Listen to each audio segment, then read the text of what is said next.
अस्सलाम वालेकुम नाज़रीन, मैं हूं असद अली तूर, असद तूर अनसेंसर्ड के साथ। आज हम आपके पास एक एक्सक्लूसिव ब्रेकिंग न्यूज़ गए हैं, बहुत बड़ा स्कूप है। और ये हम खबर, क्योंकि हमारा आपसे वादा है कि ये अनसेंसर्ड है, तो हम अनसेंसर्ड खबरें आपको देंगे।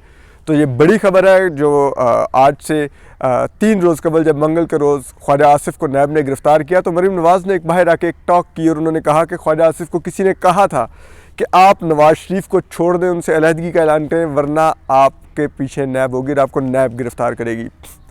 तो सहाफ़ी का तो काम होता है कि इसका खोज लगाना कि ये कहाँ कौन मिला था, आखिर किसने ये कहा था। तो उसमें कुछ बड़ी ही दिलचस्प चीज़ें सामने आई हैं। वैसे तो उसी रोज़ उससे अगले रोज़ हामिद मीर साहब जो सीनियर एंकर हैं और सहाफ़ी हैं, और शायद पाकिस्तान में उनसे ज़्यादा बाखबर सहाफ़ी तो कोई नहीं होता, कि उन्होंने भी एक क्लिप ट्वीट किया था जिसमें उन्होंने अपने शो में ख्वाजा आसिफ को अक्टूबर की 28 तारीख को बताया था कि आपको नैब गिरफ़्तार करेगी। तो इसी तरह अगर आप कल ही पाकिस्तान के मारूफ तहकीकाती सहाफ़ी हैं, इन्वेस्टिगेटिव जर्नलिस्ट हैं, उमर चीमा, पाकिस्तान में पनामा स्कैंडल लाए, जो पाकिस्तान में जिन्होंने सबसे पहले पार्लियामेंटेरियंस के टैक्स पर स्टोरी की, जिसकी वजह से इसहाक डार ने बाद में फिर टैक्स डायरेक्टरी बनाई पार्लियामेंटेरियंस की, उनकी क्रेडिबिलिटी को भी आप किसी तरह से चैलेंज नहीं कर सकते। पाकिस्तान के सबसे बेहतरीन तहकीकाती सहाफ़ी हैं, उन्होंने भी कल एक ट्वीट किया और कहा कि 28 अक्टूबर की रात एक डिनर में एक शख्सियत ने ख्वाजा आसिफ को कहा कि वो कहा कि अगर आपने हमारी बात ना मानी तो आपको नैब आपका पीछा करेगी, और फिर ऐसा ही हुआ। तो हमने बहुत से ज़राए से हम पिछले 2-3 दिन से ये मालूम करने की कोशिश कर रहे थे कि अगर ख्वाजा आसिफ किसने ख्वाजा आसिफ को कहा इस डिनर के ऊपर कि आपको नवाज शरीफ से अलहदगी इख्तियार करनी होगी, तो वो जो नाम है वो एक बड़ा नाम है। वो नाम है मेजर जनरल रिटायर्ड एजाज़ अमजद। और आप जानते होंगे बहुत से, लेकिन अगर नहीं जानते तो मेजर जनरल रिटायर्ड एजाज़ अमजद जो उनसे हैं, वो पाकिस्तान के army chief general Qamar Javed Bajwa के ससुर हैं, फादर इन लॉ हैं, यानी कि उनकी अहलिया के वालिद हैं। तो उन्होंने ये डिनर होस्ट किया था, और ये डिनर अक्टूबर के आखिरी हफ्ते में हुआ। 17 अक्टूबर को मियां नवाज शरीफ ने एक तकरीर में आर्मी चीफ और DGISI पर इलेक्शन रिग करने और अपने आप को हुकूमत से बाहर करने, नाअहल करवाने का इल्ज़ाम लगाया था। तो उसके फौरी बाद कहते हैं कि ये डिनर, और इस डिनर में जो गुफ्तगू हुई वो भी हम आपको बताएंगे, वो भी बहुत दिलचस्प है। वो गुफ्तगू एग्जैक्टली वो नहीं है जो मरीम नवाज़ ने कहा है, लेकिन शायद उस गुफ्तगू से खैर हर कोई अपनी मर्ज़ी का मतलब ड्रॉ कर सकता है। तो मरीम नवाज़ ने भी एक मतलब ड्रॉ किया, और ये कहते हैं कि ख्वाजा आसिफ का ताल्लुक जनरल एजाज से लेट 70s का है, 70 की दहाई का। ख्वाजा आसिफ क्योंकि सियालकोट में जहाँ पर रहते हैं वो सियालकोट कैंट है, और इसलिए कहते हैं कि सियालकोट में जितने भी जनरल या सीनियर मिलिट्री ऑफिसर सर्व करते हैं, उनका अमूमन ख्वाजा आसिफ से ज़रूर ज़ाती ताल्लुक होता है। तो उसी वजह से ख्वाजा आसिफ की इस मौजूदा मिलिट्री हाईकमान से भी अच्छे ताल्लुकात हैं, और कहते हैं कि जनरल एजाज 70s में सर्व कर चुके हैं सियालकोट में। और जो कहते हैं कि जो सियालकोट का जो वहाँ पर जो भी जनरल होता है, उनका घर काफ़ी करीब है जहाँ पे ख्वाजा आसिफ रहता है, तो इस वजह से ताल्लुकात अमूमन होते हैं ख्वाजा आसिफ के। और ख्वाजा आसिफ नून लीग के अंदर एक प्रो मिलिट्री वॉइस भी पाए जाते हैं, जो हमेशा मुज़ाकरात और इनकी बात करते हैं। हालांकि तब भी ये खबरें आई थी कि जब जनरल बाजवा की मुद्दत मुलाज़मत में तोसी के वोट का वक्त आया, तो तब भी ख्वाजा आसिफ का बुनियादी किरदार था नवाज शरीफ को कन्विंस करने में कि हमें इसके हक़ में वोट देना चाहिए। तो बहरहाल मरीम नवाज़ ने लेकिन ये नाम नहीं लिया था। शायद ये सियासतदानों का यही होता है कि वो सिग्नल करते हैं, उनका इतना ही मकसूद होता है कि सिग्नल कर दिया जाए कि हमें मालूम है कि किसने किया है। लेकिन बहरहाल ख्वाजा आसिफ जो उनसे हैं, उनके जो करीबी ज़राए हैं जिन्होंने हमें ये कन्फर्म किया है ये ख़बर, उनका ये मानना है कि अभी भी मानना है कि ये नैब की गिरफ़्तारी जो उनसे ये अभी भी वज़ीर-ए-आज़म इमरान खान के ईमा पे हुई है, ताकि कोई भी ऐसे लोग PML में बाकी ना बचे जो किसी भी तरह से ब्रिज का किरदार अदा कर सकें इस्टेब्लिशमेंट के साथ मुज़ाकरात में।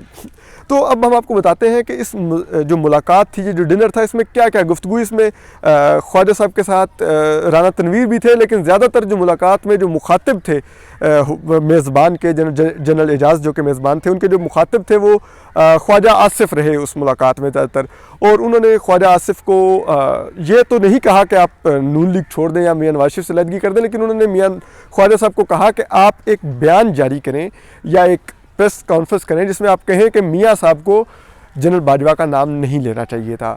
जिस पर ख्वाजा साहब ने जवाब में कहा कि मेरी आप उम्र देखें, अब मेरे बाल सफ़ेद हो गए हैं और अब आप इस उम्र में मेरा इतना पुराना ताल्लुक़ है, मैं ये बात नहीं कह सकता अब मियाँ साहब के बारे में, तो आप बराए मेहरबानी मुझसे ये इसका तो मत रखें। तो उन्होंने उनको कहा कि लेकिन मैं तो ऊपर बता चुका हूँ, मेरा आप पे से ताल्लुक़ की वजह से इतना मान है कि मैंने कहा कि आप कह देंगे, तो मैं तो ऊपर कह चुका हूँ आपके बारे में कि आप कह देंगे। तो उन्होंने कहा कि नहीं, मैं इस पर माजरत खाऊँ, मैं ये नहीं कह सकता।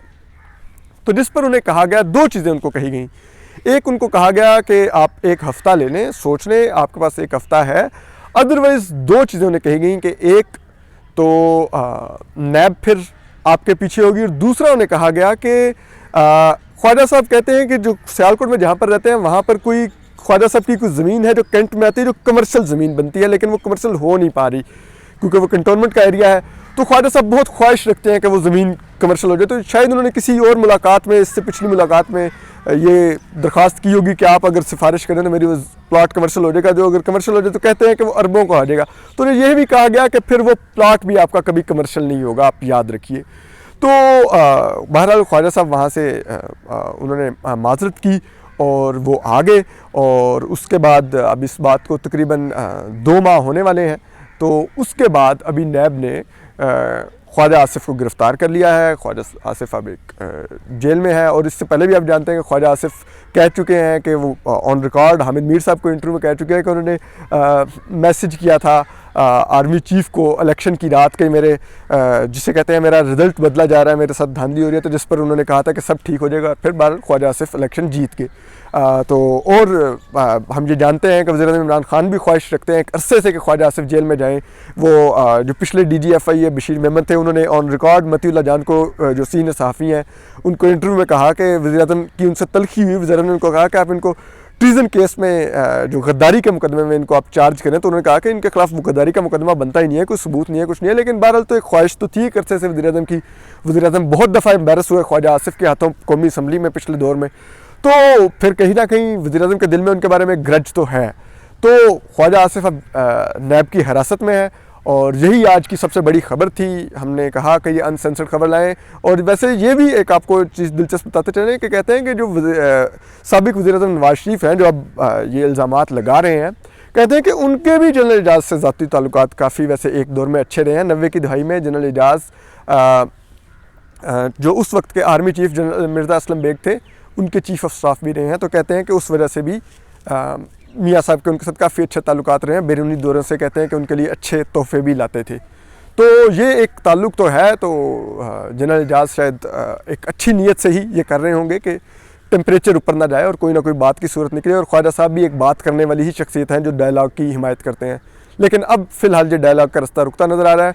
ये हमारे पास एक्सक्लूसिव खबर थी असद तूर अनसेंसर्ड से। असद अली तूर को इजाज़त दीजिए, अपना ख्याल रखिए, अल्लाह हाफिज़।